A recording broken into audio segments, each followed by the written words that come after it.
नमस्कार दोस्तों, मैं सर्वेश गुप्ता अपने YouTube channel electrical tech solutions में आप सभी का स्वागत करता हूं।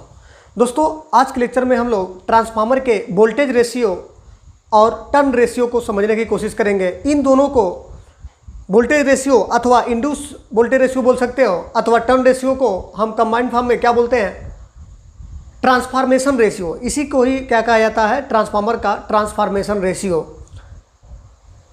इसी को हम लोग डिराइव करने की कोशिश करेंगे कि वह ट्रांसफॉर्मेशन रेशियो किसके इक्विवेलेंट होता है, किसके बराबर होता है। एक छोटा सा हम डेरिवेशन करेंगे। ये भी आपके कंपटीशन पॉइंट ऑफ व्यू से बहुत इंपॉर्टेंट होता है। इस पर आपके छोटे छोटे न्यूमेरिकल आपको डिजाइन होते हैं। तो चलिए, आज के लेक्चर में जो हम लोग डिस्कस करेंगे voltage ratio and turn ratio. हमारा टॉपिक क्या है, voltage ratio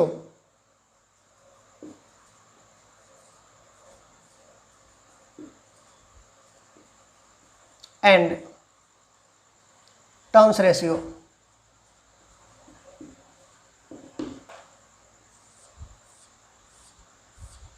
voltage ratio and turn ratio. पिछले लेक्चर में हम लोगों ने ट्रांसफार्मर के ईएमएफ इक्वेशन को देखा हुआ था। वहाँ पर हम लोग ईएमएफ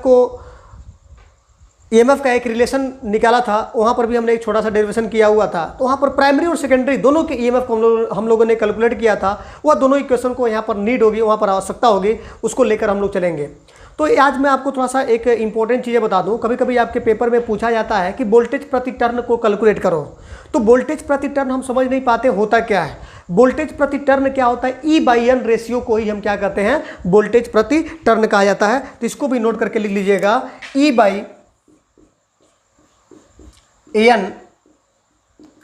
रेशियो को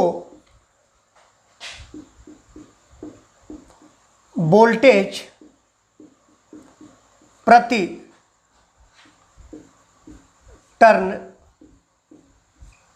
कहा जाता है। E/N रेशियो को हम क्या बोलते हैं, वोल्टेज प्रति टर्न इसको बोलते हैं। अगर मैं कहूं प्राइमरी वोल्ट्स पर टर्न कैलकुलेट करो तो उसको कैसे निकालेंगे, प्राइमरी वोल्ट पर टर्न निकालने के लिए हमको प्राइमरी के इंड्यूस ईएमएफ की आवश्यकता होगी। और प्राइमरी का इंड्यूस ईएमएफ हम लोगों ने ट्रांसफार्मर के ईएमएफ इक्वेशन में देखा हुआ था। जो E1 की वैल्यू थी वह किसके बराबर था, 4.44 F∅m। यहाँ पर क्या था, N1 था। यह हमारा क्या है, प्राइमरी का इंड्यूस वोल्टेज। यह हमारा प्राइमरी का इंड्यूस वोल्टेज है। और मैं आपसे क्या बोल रहा हूं कि प्राइमरी वोल्ट्स पर टर्न कैलकुलेट करिए। मैं क्या बोल रहा हूं, प्राइमरी वोल्ट्स पर टर्न कितना होगा। तो आप क्या करोगे, वोल्ट्स पर टर्न, वोल्टेज प्रति टर्न क्या होता है, E/N रेशियो। तो यहां से E/N हम करेंगे तो यहां से हमको क्या मिल जाएगा, N1 को इधर भेज दो तो E1/N1 इक्वल टू क्या मिल गया, 4.44 F∅m मिल गया। इसको मैं इक्वेशन 1 बोल दे रहा हूं। उसी प्रकार से सिमिलरली अगर मैं कहूं कि सेकेंडरी का इंड्यूस वोल्टेज कितना था, तो यहां पर E2 इक्वल टू क्या था, 4.44 F∅m। यहां पर क्या था, N2 हो गया था।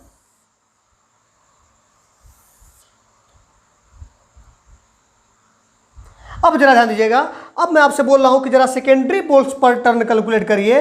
तो सेकेंडरी वोल्ट्स पर टर्न क्या हो जाएगा, सेकेंडरी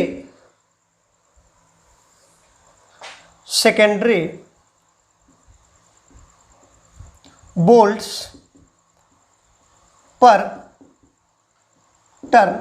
तो यहां पर क्या लिखोगे, E2/N2 इक्वल टू 4.44 F∅m। इसको हमने क्या बोल दिया, इक्वेशन सेकेंड। अब दोनों इक्वेशन हमको क्या मिलेगा, फ्रॉम फर्स्ट एंड सेकेंड। आप देखोगे दोनों इक्वेशन हमारे क्या हैं, दोनों इक्वेशन का जो हमारा राइट साइड है वो हमारा क्या है, बराबर है। तो दोनों राइट साइड बराबर है। इसको हम क्या ले सकते हैं, E1/N1 इक्वल टू E2/N2 लिख सकते हैं। इसमें कोई दिक्कत नहीं होनी चाहिए। E1/N1 equal to E2/N2। इसी को ही हम क्या लिख सकते हैं, जरा ध्यान दीजिएगा, इसको हम ऐसा भी लिख सकते हैं, also E1/E2 equal to N1/N2, ये भी लिख सकते हैं, ये भी लिख सकते हैं। N1/N2 रेशियो को ही हम क्या बोलते हैं, टर्न रेशियो कहा जाता है। यहाँ पर आप नोट करके लिख सकते हो, N1/N2 रेशियो को ही टर्न्स रेशियो कहा जाता है। टर्न्स रेशियो कहा जाता है। तो अगर आपसे कोई पूछता है या पूछा जाता है कि टर्न रेशियो किसको बोलेंगे, तो N1/N2 रेशियो को ही हम क्या बोलते हैं, टर्न रेशियो कहा जाता है। अच्छा, इसी को ही देखो, N1/N2 किसके बराबर, E1/E2, तो इसी को हम दूसरी भाषा में क्या बोल सकते हो, टर्न रेशियो कहो या इंड्यूस वोल्टेज रेशियो भी हम क्या इसको बोल सकते हैं, हम क्या बोल सकते हैं, इंड्यूस वोल्टेज रेशियो। तो यहाँ पर अगर मैं आपको जिक्र करूँ कि टर्न रेशियो अथवा इंड्यूस वोल्टेज रेशियो को हम एक जनरल नाम देंगे, वो हमारा क्या होगा, ट्रांसफॉर्मेशन रेशियो। तो यहाँ पर लिख सकते हो टर्न रेशियो अथवा इंड्यूस वोल्टेज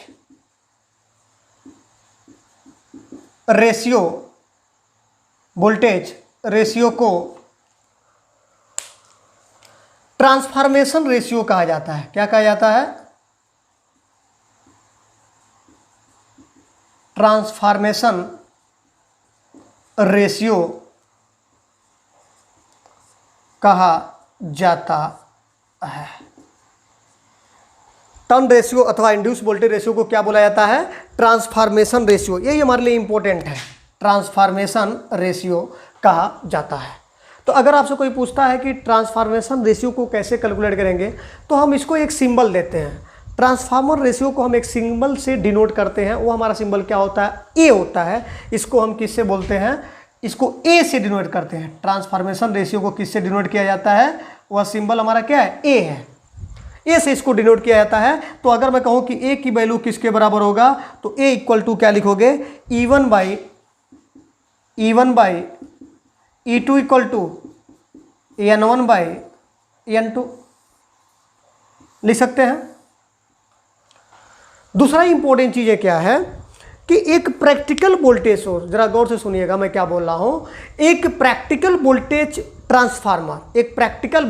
ट्रांसफार्मर में जो टर्मिनल वोल्टेज होता है वह इंड्यूस वोल्टेज के लगभग समान होता है। या इस तरह से बोल सकते हो, इंड्यूस वोल्टेज जो होता है वह टर्मिनल वोल्टेज के लगभग समान होता है, क्योंकि इंड्यूस वोल्टेज ही आपको टर्मिनल वोल्टेज की बदौलत आया है। तो आप इस तरह से स्टेटमेंट दे सकते हो कि एक प्रैक्टिकल वोल्टेज ट्रांसफार्मर में टर्मिनल वोल्टेज और इंड्यूस वोल्टेज के बीच बहुत कम अंतर होता है। ये सही लैंग्वेज है कि एक प्रैक्टिकल वोल्टेज ट्रांसफार्मर में टर्मिनल वोल्टेज और इंड्यूस वोल्टेज के बीच बहुत ही कम अंतर होता है। इसलिए हम कह सकते हैं कि E1 इक्वल टू, इसलिए हम कह सकते हैं, हम एज्यूम कर सकते हैं कि E1 इक्वल टू वह V1 and E2 equal to what, V2। या हम एज्यूम करके चल सकते हैं।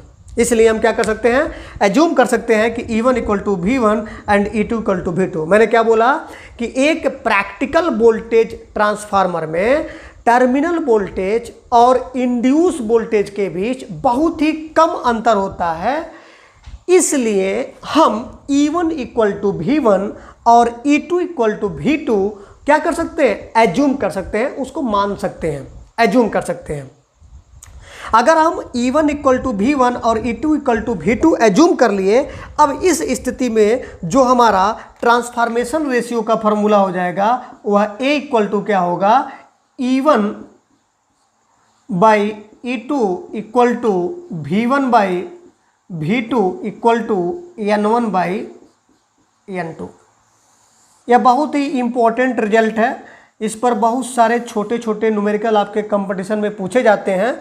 तो इस रिलेशन को आप ज़रूर दिमाग में बना के रखिएगा, ताकि आपका कोई भी अगर आपके कंपटीशन में इस पर आधारित प्रश्न बनता है तो आप उसको सही ढंग से सही ढंग से आप उसके आंसर तक पहुंच जाओ, आप उसको उस प्रॉब्लम को आप कैलकुलेट कर सको। वहाँ पर आपका क्वेश्चन गलत नहीं होना चाहिए। अगर ये चीज़ें अगर आपने डिटेल तरीके से समझ रखा है, अब आपके पेपर में कभी भी क्वेश्चन अगर ट्रांसफॉर्मेशन रेशियो का बनता है या वोल्टेज प्रति टर्न का क्वेश्चन बनता है, तो मैं उम्मीद करता हूँ कि आप कोई भी क्वेश्चन का सॉल्यूशन निकालने में आप गलतियाँ नहीं करोगे। इसी उम्मीद के साथ आज के लेक्चर को मैं यहीं समाप्त करता हूँ। धन्यवाद।